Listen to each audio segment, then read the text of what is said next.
BFSI sector.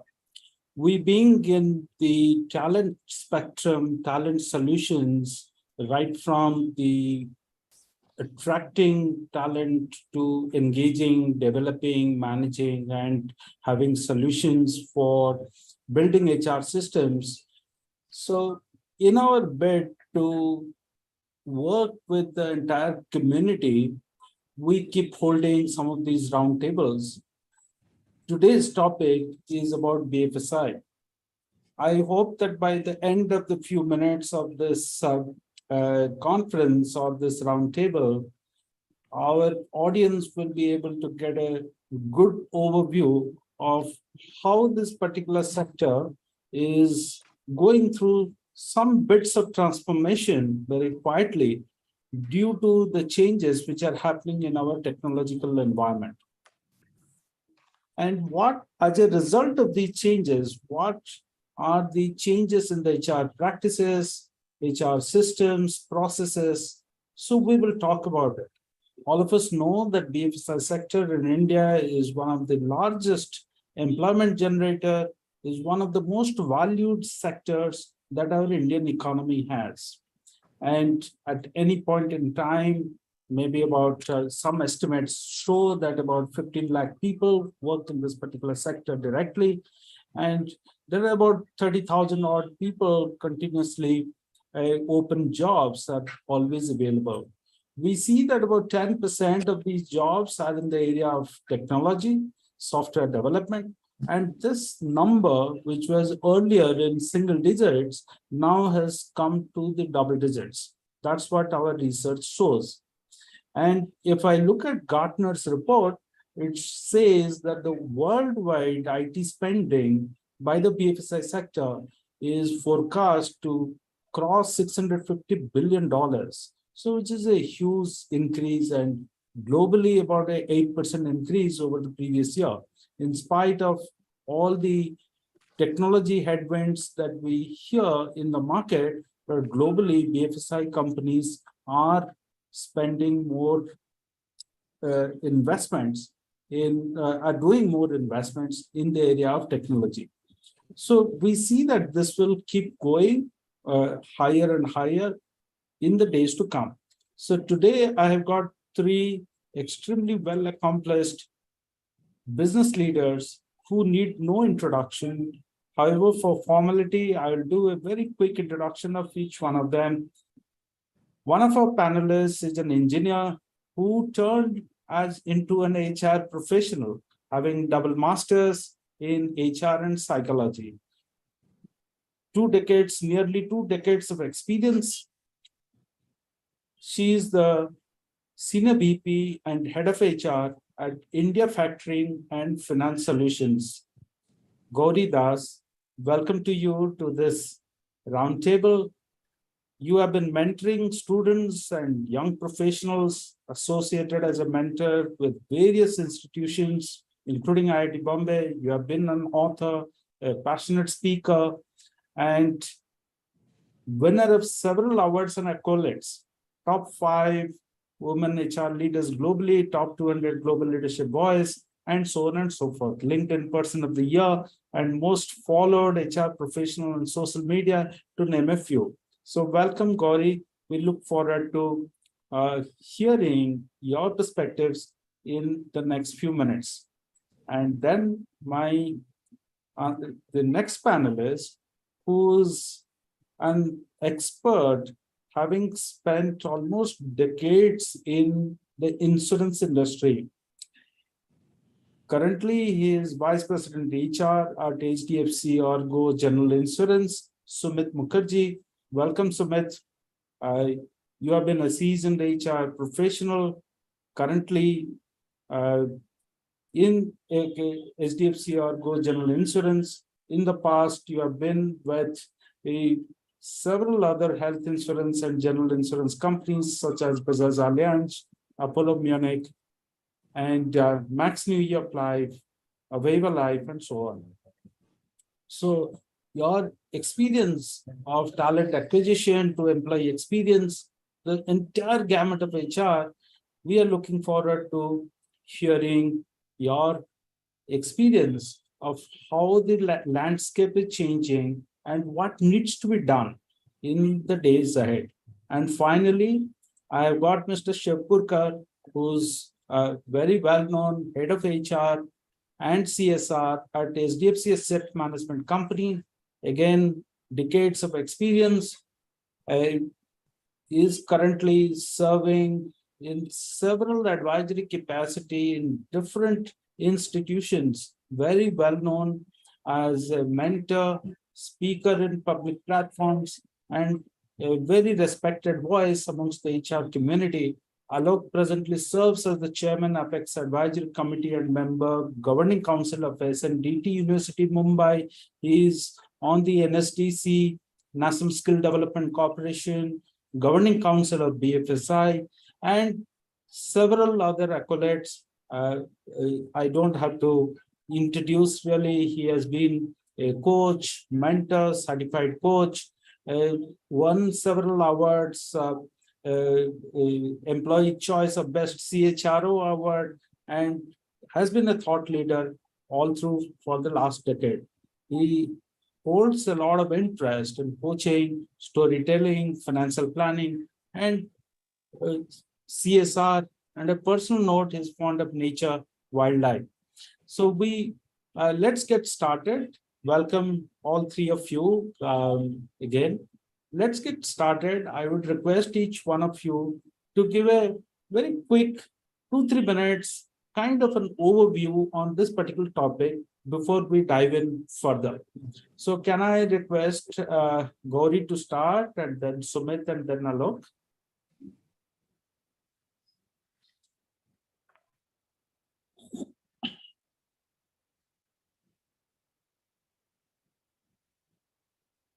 I guess Gauri is facing some tech issue, or so maybe we'll start with Sumit. Is that okay, Sumit?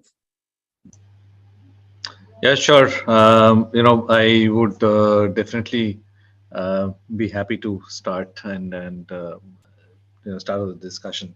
As you said, the context, Aditya, and was mentioning that there is a lot of technology which a technology adoption which has happened across the industry, and the industry has been growing at a very fast pace. I mean, if I look at the BFSI industry, while I've been with insurance for the longest time, but having been exposed to banks, been exposed to other financial institutions across, it's been a very interesting development to see over the last few years. I think there are some technologies which have really change the landscape for for the way that the industry has been working, the way that the overall approach has been for us from a technology point of view. There are areas which have really created difference in the way that we have been approaching the work and the way that we have been looking at the entire journey for people in the industry. If I were to look at, when we talk about technology, obviously, there's a lot of jargon which tends to come into the place. I'm trying to avoid as much as possible, but however, some will still come into place. I mean, one of the things which we have realized over time is that blockchain has really made a huge impact in terms of the way that technology has shaped up over the past few years, and this has resulted in creating a lot of automation of processes. A lot of manual work which was being done earlier has now been automated, and um, at the same time, it has created new opportunities for people to learn, created new opportunities for people to use the technology more effectively, to use the technology to create more roles. I think that has really been one of the areas which has helped the entire Mhm. spectrum.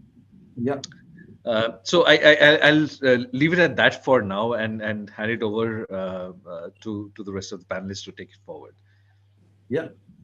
Gauri, Are you? Let's try. Yeah. Yeah. Can you hear me? Yeah. Perfect. Yeah. Okay, super. Thank you. So yeah, pretty similar to what Sumit said, and banking and is changing a lot. So if I ask you when did you go to the bank branch last, you would say maybe I don't recollect, or maybe it was only for regulatory reasons. You wanted a stamp or something. Nobody is entering a branch, and why it is happening? Because there are technological solutions. So today we don't say that organizations are running a bank. It is about running a technology company which is providing a financial services solution. So that's how things are changing in this landscape. And particularly if I talk about what is happening in NBFC, it is a very, very happening space. There is a lot of product innovation. Huge collaboration is happening in this space. If you have branches, you go to a lending tech platform and you tell them you have a platform, I have a branch, let's collaborate and let's do something bigger. That is one more thing. Digitization definitely is very, very critical. And when it comes to HR space, the cost of hiring is also increasing tremendously. So if I look at the data of NBFC, the increase from 2017 to now is 176% when it comes to employee cost. So that is one of the most important area that HR needs to look at today, because the cost of employee is increasing tremendously and credit growth is increasing as well. And if I look at the whole spectrum, how much money goes into employee cost, it is around 21%. So this is one area where HR has a lot to do in terms of improving productivity, reducing attrition, and bringing in that support to business. So this is how I would say the NBFC landscape is going on, but a very, very happening place. I think a lot of action is happening here, and at least for the next 5 to 10 years, this is how it is going to be, because banks have their limitations. They are very large in size. Anything, any change that they want to do, they need to invest a lot. They need to go through multiple processes. But at the same time, the one more thing that is very critical today is the regulatory compliances. So I would say RBI is coming down heavily, not only on the largest pieces of NBFCs, but also the mid-size ones. So regulatory is another aspect that HR also needs to look at. There is a lot happening in terms of compensation, how things are going to change for even NBFCs. So this is how I would say the landscape is. Yeah, so great. I think Sumit spoke about technology in general, and you went a little deeper to say productivity and a few other aspects. I think questions have started coming in, but we will just take these questions a little later. So Alok, if you want to kind of go a little more deeper to say what the future is likely to hold and how it will shape up, maybe a little more on that will be of great idea. Thank you. Thank you very much for inviting me to be part of this panel. Indeed, great privilege. And thank you very much for very generous introduction, Aditya.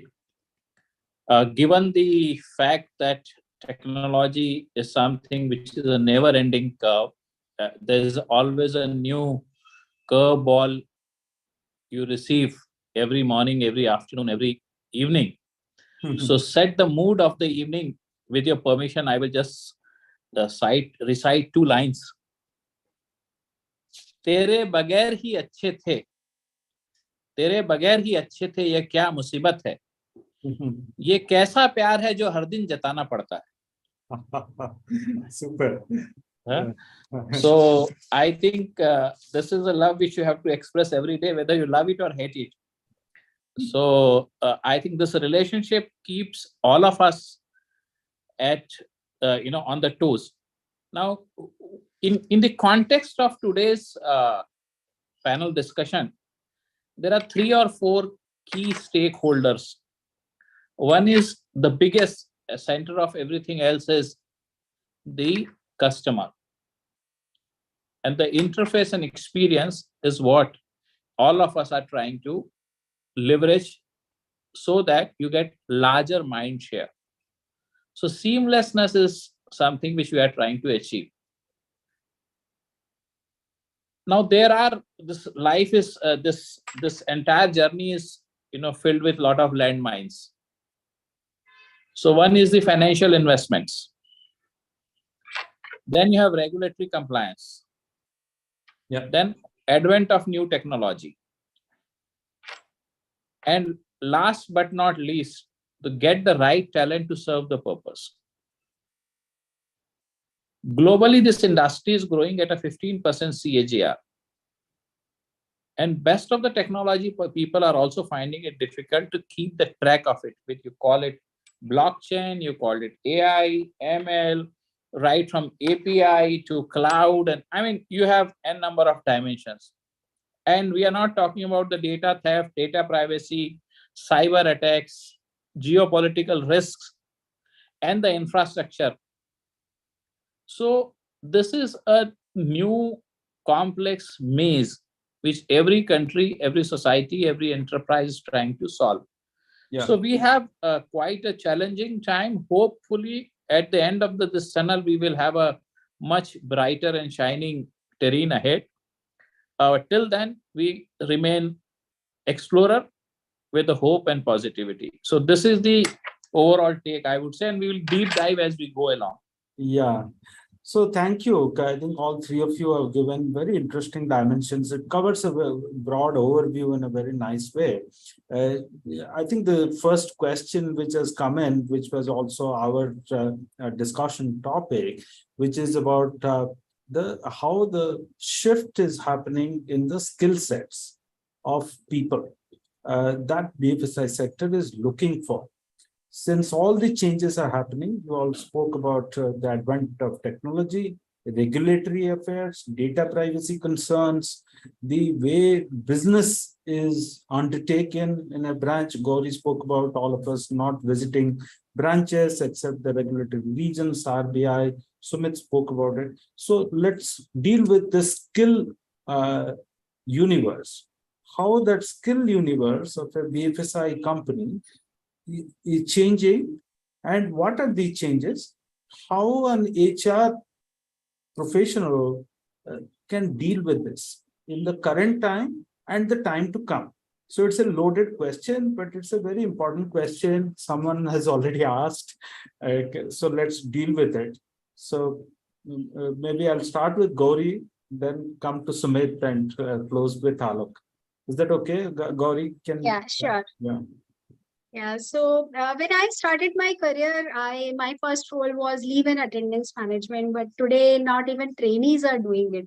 So when it comes to changing, change is a I would say need of the hour, because if we don't change our mindset, we would not be able to adjust to new realities, because every day things are changing. When I was doing engineering, there was a language called Cobalt. By the time I exited, it was still there. But today, when somebody enters an engineering college and by the time they are exiting, many rounds of technology have already changed. So one thing that I would like to say, because change is a constant today, it's not that we can learn one thing and we can let go of it and then we can be with that new skill forever. That's not going to happen. Like you rightly mentioned, there is regulatory change, there is IT, there is even customer experience, because when it comes to UI, UX, we are finding it very, very easy. The way we are using this Zoom today, right? This platform is so good. And why all of us come to Zoom? We don't go to any other platform like Google Meet, because there are not as many functions available, or the overall experience is not as good. So customer service is another skill. But if I have to say just one thing which will really help us when it comes to this changing landscape, it would be mindset change. We need to be ready for change. Whatever is coming forward, we need to accept it and we need to continuously learn. Like you mentioned, Alok is already a coach. I am on my journey of becoming a coach, because I understand that this is a very important skill today for a HR professional. As a coach, coaching is critical, and as a team lead also. So I had to pick it up. I picked up psychology. So it's like ever changing place and ever changing mindset also. If you don't have the changing mindset or mindset to accept change and be ready with it, it is not going to help you. It's like either you change or you perish is my mantra. Very good. So this was at a little, okay, I think, philosophy level, very important comment that we must change, otherwise we perish. So if I come to Sumit, and if you could just go a little deeper to say that which skills are getting redundant, which skills are getting redefined, new competencies are being talked about, and how are HR people dealing with it, and how they need to deal with it in future. Yeah, Sumit. Sure, I'm happy to do that, Aditya.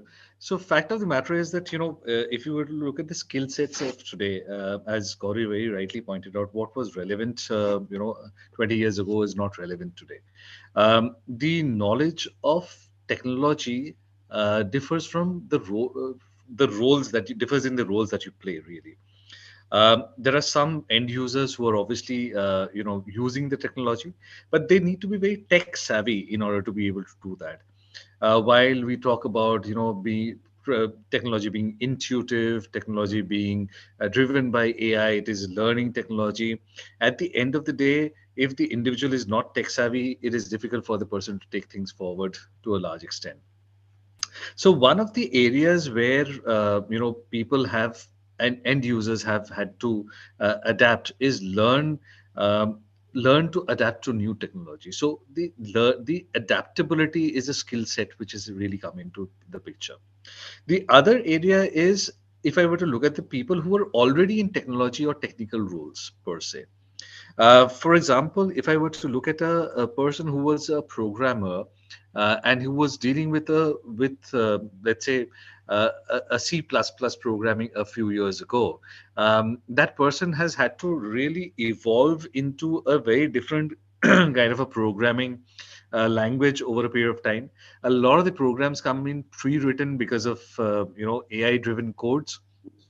They are basically customizing applications rather than creating them from scratch. So the ability to create or build on a base is also something which is becoming very, very important in today's context. So I think adaptability and agility are both very much in the picture. Yeah. The third part of it, and this is the final one which I'll actually point out, especially in the BFSI sector, we have always been a sector which has been data driven, and data has been supreme, and it has been something which has really ruled the way that decisions have been taken and taken forward. But the role of big data analytics has evolved so much over the last few years, which has resulted in a huge shift in the skill set requirement of analytics. And that is one area which I have seen grow drastically over the last 5 to 6 years. I think I'll leave it at that and Sure. allow Alok to take it forward. Sure. Yes, Alok. Yeah. So I think going at one more layer deeper to address Aditya question. One is the one role which is now really growing is data scientists and analysts. People who can convert data into meaningful informations, their visualization. Okay. And this is one skill set which is getting a lot of prominence. Cyber security specialist. Yeah. Yeah. And this is another area where one side you go to the preventive side and when you go to the because it requires now a lot of reporting. And I would like to share that even today cyber security is so much important that beyond certain size of enterprises, the Prime Minister officer is Prime Minister's office monitors the state of cyber security for large enterprises, because it is also a matter of national pride and lot of data security. So today, if a big enterprise is impaired by the cyber attack, it creates a lot of optics risk from a future investment point of view. Yeah. So that is the prominence it is getting. Then customer experience designers. Okay. So such new roles are emerging, which were otherwise whatever the conventional roles we were thinking from an IT engineer or a technology people, the algorithm designers. Then you of course go to the cloud and chatbots and your API kind of, designers, interface programmers, and all those things are, new roles are emerging. Yeah. Yeah. So, I mean, we can certainly go into many more such roles, but idea is to just give a handful of samples to the audience so that they can benefit and look at. And from the HR standpoint of view, if there's a HR people in audience, Yeah. so I have no hesitation to tell you, as a commerce student, Aditya, you will recall that those time it was expected you would know typing and little bit of shorthand. It was a complementary skill that time, right? Yes. But see how the typewriters moved away, how the computers have come in, and today you really, since systems are so intelligent that it foolproof have become foolproof. Yeah. Right. That's right. So I mean, because the margin of error is also removed. So how, as a HR person today, you would interview a data scientist? What kind of questions you will ask? How do you link with your profession to his own scientific skills or science skills? Yeah. Right. So therefore, even if HR professionals are there, I would say they also need to keep up the curve, because slowly IT companies are becoming bank. Look at Amazon Pay, Google Pay, Airtel, Bharti Pay, your Bharti Airtel or Vodafone Pay. I mean, bank never thought that this is the non-banking companies will put a stiff competition. Yeah. So therefore, the size of the competition is completely, the game is intensifying.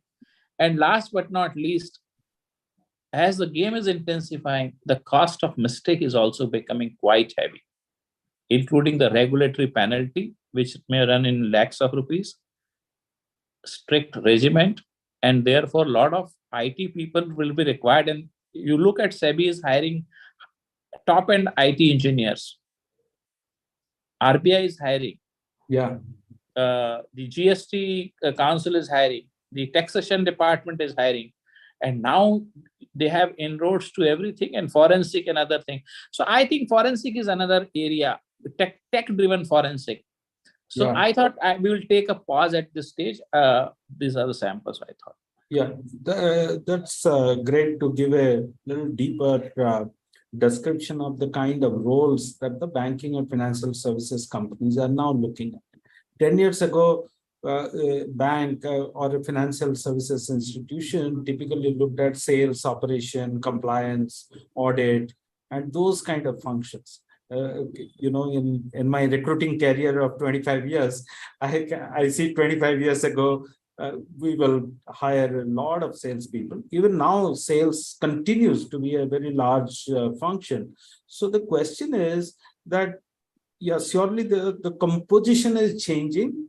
The ratio of people, the tech team size is increasing. That's the point that you have just made. My question is, even for sales, marketing, account management, operations, how that role is changing, because we have a lot of HR people in the audience. One of them has asked the usual question, can AI replace HR in future? That's the question number 3, which has come in. So I'd like all of you to possibly very briefly and quickly say that how the non-tech functions are also changing. Sales, account management, operations, audit, compliance, and so on, legal, all that. So if you are okay, please start, because this is something which I am currently experiencing. Absolutely. And as an investment business. So we'll take one example which will, I think, address the audience curiosity.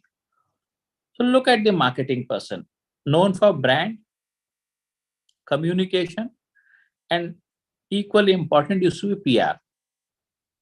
Yeah. Today, the marketing person is also accountable for digital business. Yeah. Yeah. Now, digital business, if you know, that means you have to have digital partnerships. So you will tie up with the fintech companies also. Yeah. You will do search engine optimization with the help of digital team. You will also do the branding and media on the platforms like LinkedIn, to other social media platform, to Facebook, to every other places, not only the newspaper, newsprint. Yeah. So slowly this job shifts into a physical to digital. Yeah, combination of physical and digital. Yeah. Yeah. Now, when you open your Times of India app, the ads you see and I see will be different, because it will depend on what my choices of seeing are. Yeah. So very, very personalized messaging, and that is the hyper personalization. Yeah. Similarly, let's take a job of operations head. You are responsible for accounting, flow of money, controlling the flow of money. Quietly, you become responsible for IT infrastructure, maybe CTO reporting to you. Yeah. So all these jobs are getting rich, and they are getting more broad based. So it doesn't matter you are CA, you are MBA from some premier institute, or you are engineer MBA, but today a combination. And last, a very silent quality here comes, that each business manager, because he's handling so complex team, he also need to work with HR to solve his complex people problem. So the response to that question about the can AI replace HR, transaction part, yes, but not discretionary efforts. We are far away from that. So that's my take. Absolutely. No, well said. Sumit, you want to add anything to this? I think I couldn't agree more with Alok. I think he's actually hit the nail on the head. Transactional approach will not really work. It is all about the way that we approach the problem. The skill sets that are required going forward are very different. You know, people who are doing transactional work will have to develop those skill sets. People skills will continue to remain. There has to be a human touch to it. There is a human element to human resources at the end of it all, Yeah. and therefore we cannot deny that. Hence, people, wherever there is a concern regarding people relations, when it comes to taking of employees welfare, benefits, wellness, there the HR space is wide open. Analytics is another space where in HR we have a huge scope to do a lot of things. So there is a lot of lot of new skill sets which are required now to do the work that you're doing in HR. But transactional work, people who are doing uh, you know uh, doing some basic transactional work and getting documents and scanning documents, or looking at maybe a leave and attendance, for lack of a better example at this point of time, I think would not be a skill set that you would require. I mean, some organizations are still using it, but over a period of time, even the smaller organizations will move to completely automated systems. Yeah. Uh, the likes of Zoho, etc., have come in, and they have really changed the landscape as far as the HRMS field is concerned. I mean, even the smallest of organizations can run a fully automated HRMS based on cloud systems. So these Yeah. are things that have evolved and are going to continue to change. So we have to change our approach to the skill sets. Yes, that's how I would look at it. Absolutely, well said. In fact, we ourselves offer HRMS to many organizations.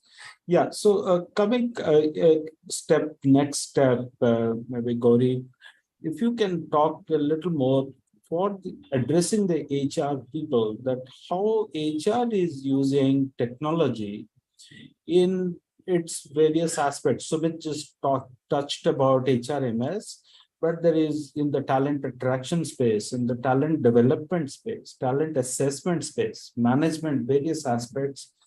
Is HR leveraging technology enough? Um, is there a bottleneck to deploy technology? Let's focus the next few minutes on this particular point before we zoom out to some very high level um, issues. Gauri, and then I'll come to Alok and then Sumit. Yeah, sure. So Aditya, as you speak about technology in HR, I can see Jombe there.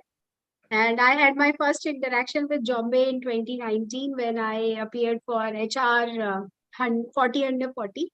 And the whole process was offline. So we went to jury asked certain questions, they made a note in their papers, and then that would have got submitted. And results also took some time, whether you qualified or not. But now this year, I am a jury for 30 under 30. And I'm seeing the kind of technology intervention that Jombe has brought in. Definitely, they are with you now. So this is one example of how technology can transform things. So I think a week and the results were out, and the ease of use. There is a portal. You go there. You have all the competencies listed. Examples are there. There is an inbuilt system which connects you, like just like Zoom. There is an inbuilt system. You connect with the candidate there. You rate them. And likewise, the assessment center also pretty similar. So technology is changing the complete landscape, the way we were working in HR. This is one of the examples. Likewise, when we go for, say, for example, hypo program, even in hypo, when we have to evaluate competencies or we have to evaluate say, for example, the personality traits. Now there is a 360-degree tool available, which is done. I remember doing it those days. The paper would be distributed to each and every manager, or if you have to take feedback from 10 people, 10 papers would go out. But today, even if you want to take feedback from 50, 60 people, it can be done so quickly. And think about it, the kind of data that you get and the way it is structured, it makes life very easy and give a lot of insights to HR. So that is another example where technology is being used. Employer branding, Alok spoke about it briefly, a certain part of marketing, but when it comes to HR also, a lot of things are based on technology. The responses to candidate, one pain that every candidate says that HR is always quiet, they never come back, they never tell you what's happening with the application. You have technology without spending a lot of time, you can respond to candidates. So lot of things have really gone very well when it comes to usage of technology. And the best piece has been supporting business or bringing in those insights with your data. So you can deep dive in the data available in your system and you can figure it out. Say, for example, attrition, you can deep dive because there is technology available. You can figure out where is it happening? Is it overall? Is it only happening in one area? Or how can you take preventive actions? Because you have now on your tip of your hands, you can quickly get to know what is the mood in the organization. You can do those surveys n number of times. Every day you can do it actually, which used to happen once in a year. There will be a lot of paperwork and other stuff involved, but now it is very, very easy. So this is another area where HR can leverage technology and can really bring in that value. You have enough data available to talk about, say, for example, even diversity and inclusion, which is a very important area. Technology is helping you there as well. You are not only monitoring how many women being hired or how many other genders or your specific diverse areas people were hired, but whether they are being promoted, whether what is their happiness score, how they are feeling, what is your NPS score. So all those things are actually being possible because of technology. So I would say the complete shape of HR has been changed, and I spoke about I guess 4 or 5 areas of HR. Likewise, in learning and development, a lot of things have changed. We still love to be in the classroom, but most of the sessions are hybrid because you need very quick solutioning. Nobody wants to sit for hours to learn something. You can learn from a video also today. So when you have technology, you can customize this as well, and you can also give them bite-sized learning wherever required. And when a long-term solutioning is required, even that is available. So hiring, talent management, learning and development, assessment, I would say each and every area is being touched by technology and data availability. So a huge change in HR, I would definitely say.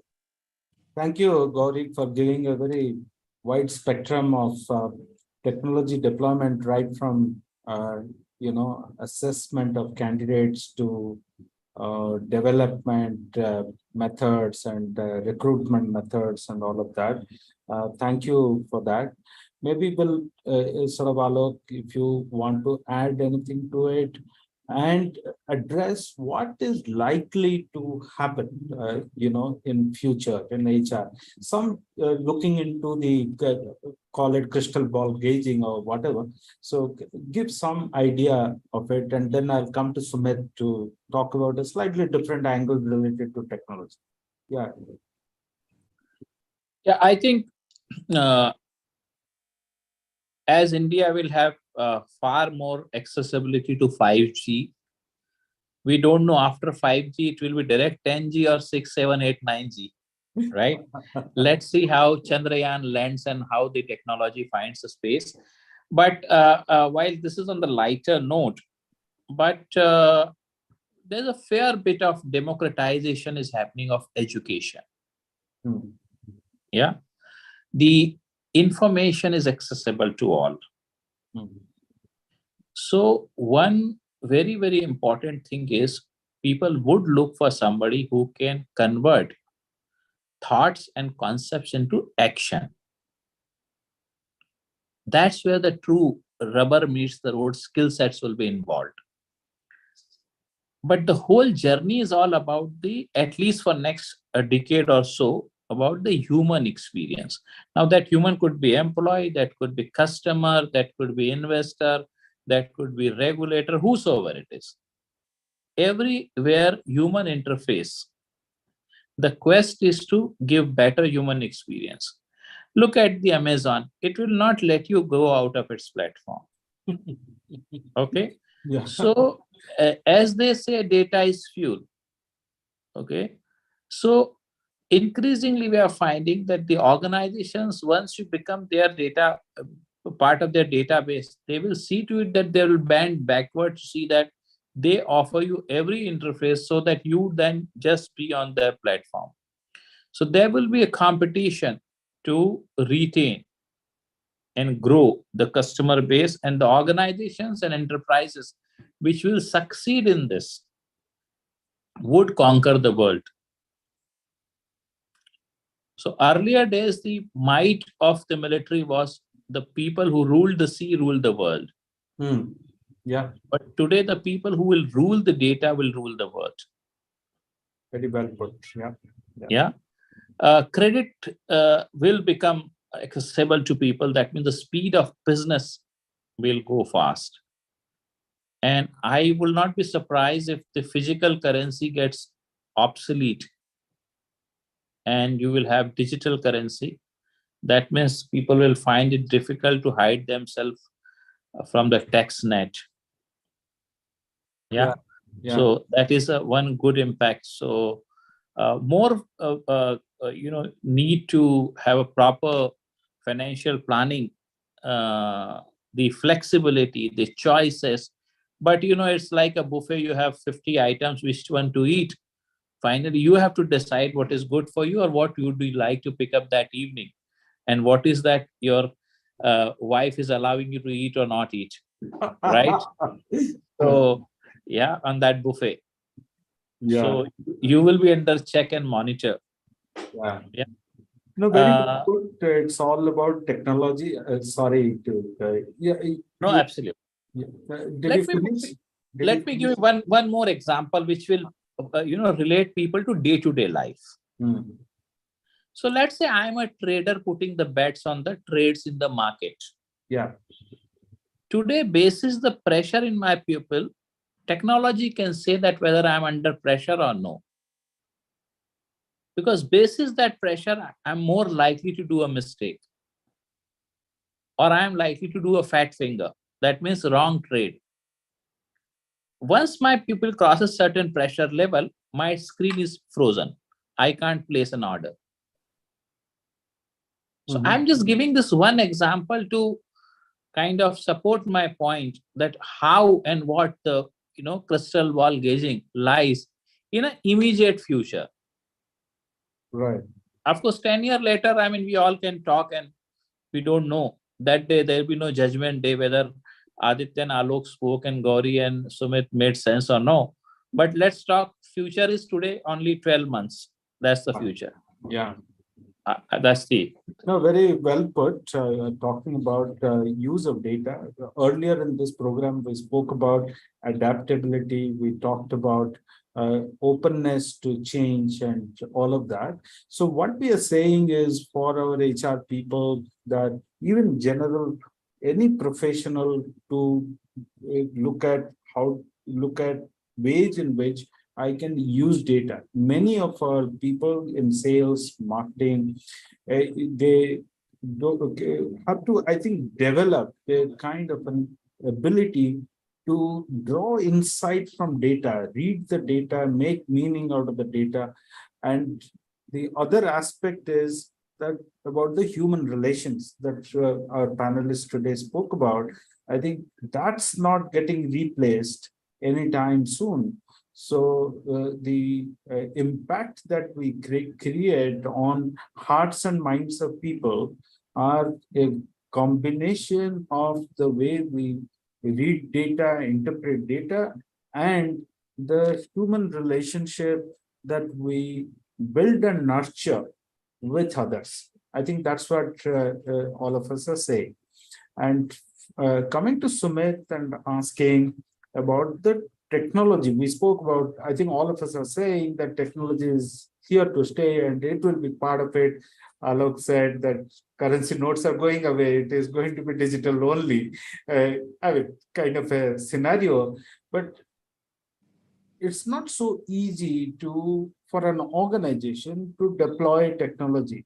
So if we just sort of zoom in to our HR side of it, we spoke about various technologies.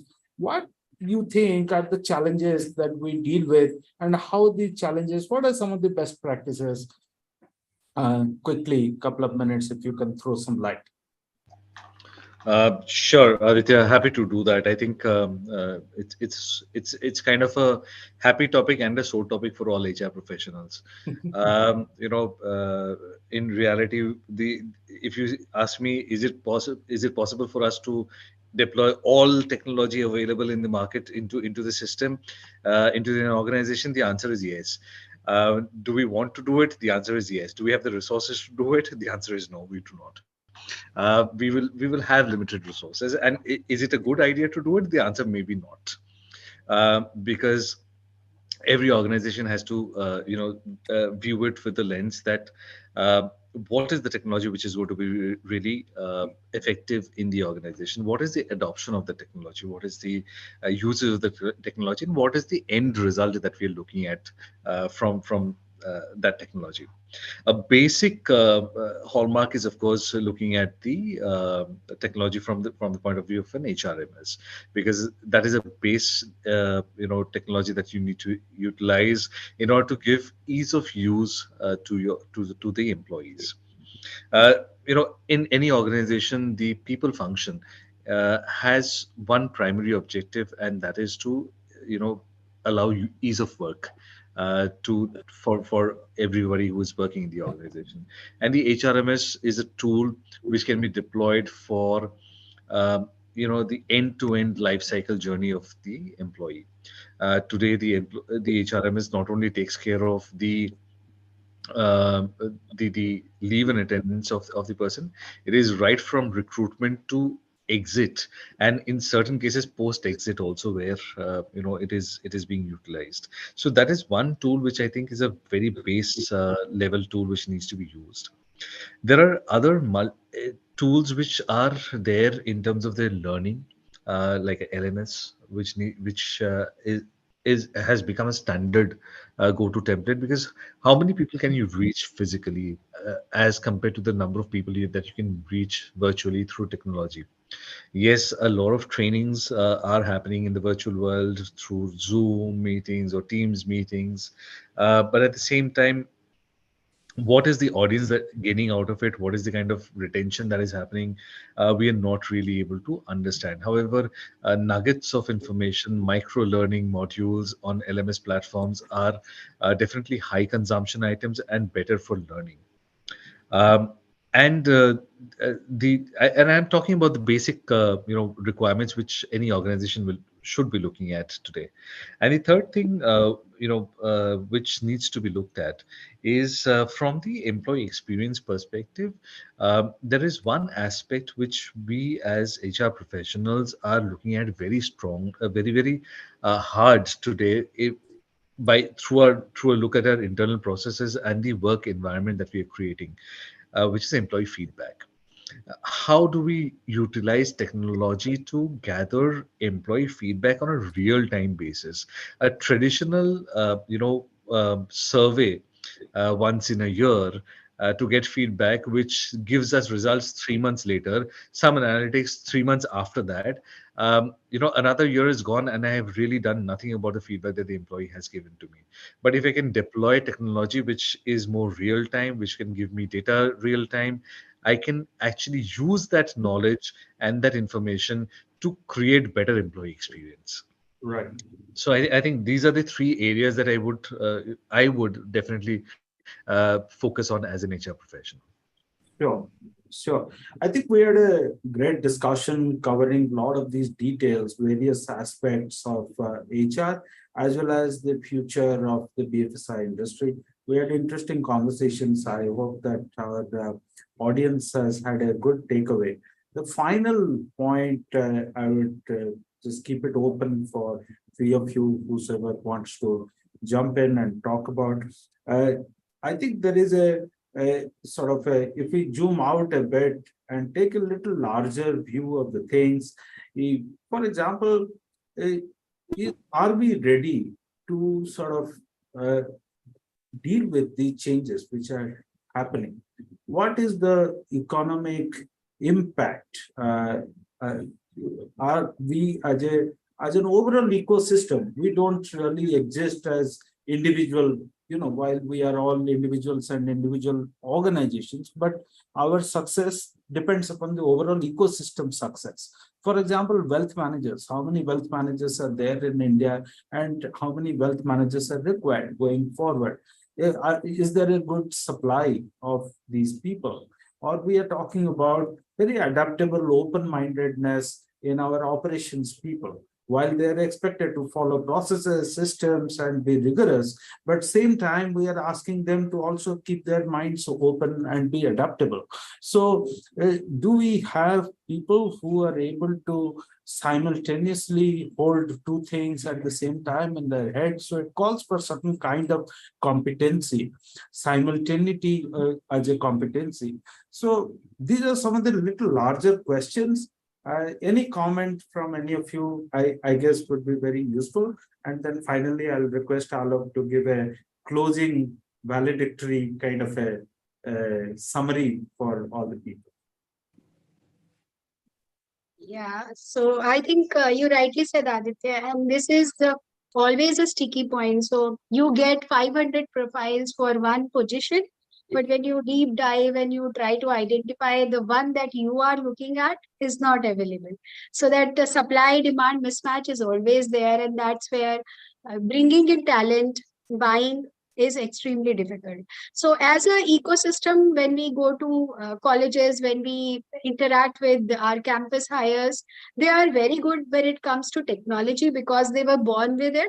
If we talk about alphas, they were really born with it, but even the millennial and Gen Z are very good at this.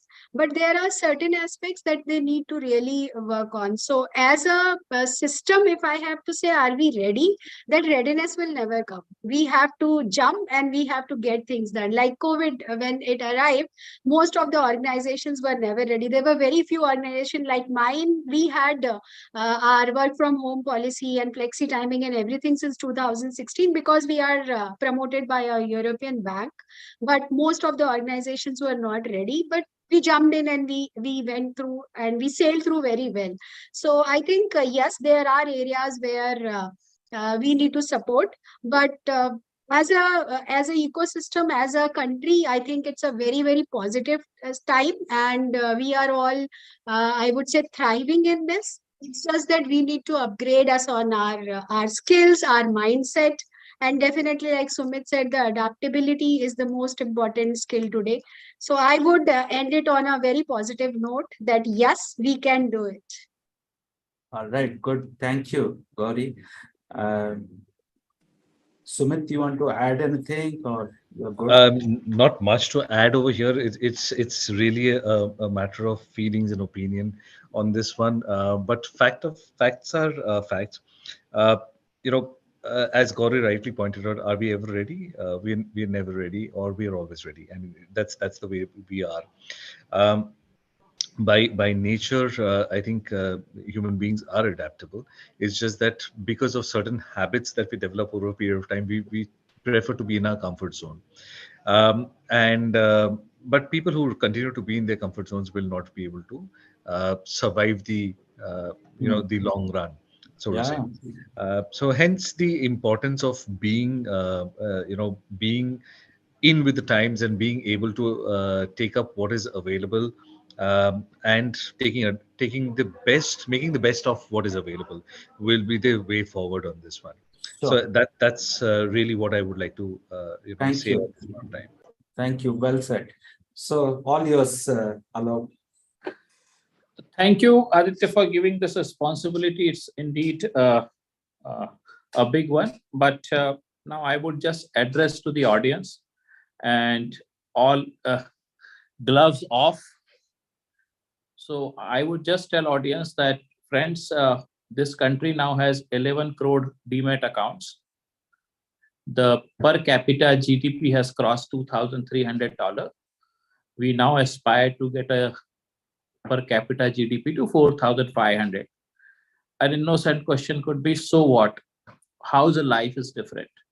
So if you ask people of my age whether their parents ever taken a flight at this age, the most of us will answer no. Did they ever eaten cheese? The answer is no. But today, you are eating, your parents are eating, and tomorrow we are flying. I mean, it's nobody's business. Flights are full, hotels are full. Once upon a time in our days, if you go and eat out, it was used to be social stigma, as if nobody's cooking at home, right? But today, I mean, Swiggy and Zomato are, people are ordering, kids are ordering if on their birthday and your birthday and everybody's birthday. But this is also putting a challenge, the attention deficit disorder. You pick up your phone almost 75 times a day. Yeah. Focus is missing, mindfulness is missing, ability to pay attention is missing, executive presence is a challenge. Bigger threat is coming from climate. And people are failing to make connections. You have hundreds of connections, but no friends. Yeah. So I think we also have to sometimes get that feeling of being oneness. Mind you, as a country, you're fighting 50 other battles. So go out and connect people, real people, not just digital people, because there are going to be robots and there are going to be bots. You don't know with the AI, are you talking to real Alok or artificial Alok? Who knows? Yeah. Today I am real, that we declare that in this panel. But tomorrow Aditya may choose to have a digital Alok, who knows? And I don't even know that. With Aditya's bandwidth is very much possible. But ability to communicate meaningfully. Yeah. You will have 50 pressure, but cut the clutter and stay focused on one or two or three things. Choose when to dive deep and when to take a broader look. So I would just sum it up by saying that there are two types of soldiers today. The nation has: one, who are standing in the borders so that we can sleep peacefully. And second, people like us who are economic soldiers. And there is a famous say that all gave something, but few gave everything. I think as a nation, we have to keep our reputation protected and move this wheel of economy to really get the place we deserve. I think, Aditya, thank you very much for setting up this wonderful conversation. And I got to learn a lot. And I'm sure audience also would have picked up a lot of reflections this evening. And if they choose one or two or three thematic areas, we will change our society for better. And that's the contribution CIEL has made this evening in less than an hour's time. So this is where I will take a pause with the two liners. मंजिल तो ढूंढ ही लेंगे भटक कर ही सही, मंजिल तो ढूंढ ही लेंगे भटक कर ही सही, गुमराह तो वो है जो घर से निकलते ही नहीं. Super. Thank you so much. Thank you so much. Thank you everyone for joining. It was an absolute pleasure hosting all three of you, and all the lovely lines, the couplets that you always have been known for. Great, Alok. Thank you. Gauri and Sumit, thank you. Thank you, Gauri, Sumit, and Aditya, of course, strengthening our connection. Yeah, absolutely. We are all happy that we are From all connection digital to friends. Remain good friends. Thank you all. Thank you very much. Thank you. Thank you. Thank All you. right, thank you. Bye. Bye. Bye. Thanks. Thank you.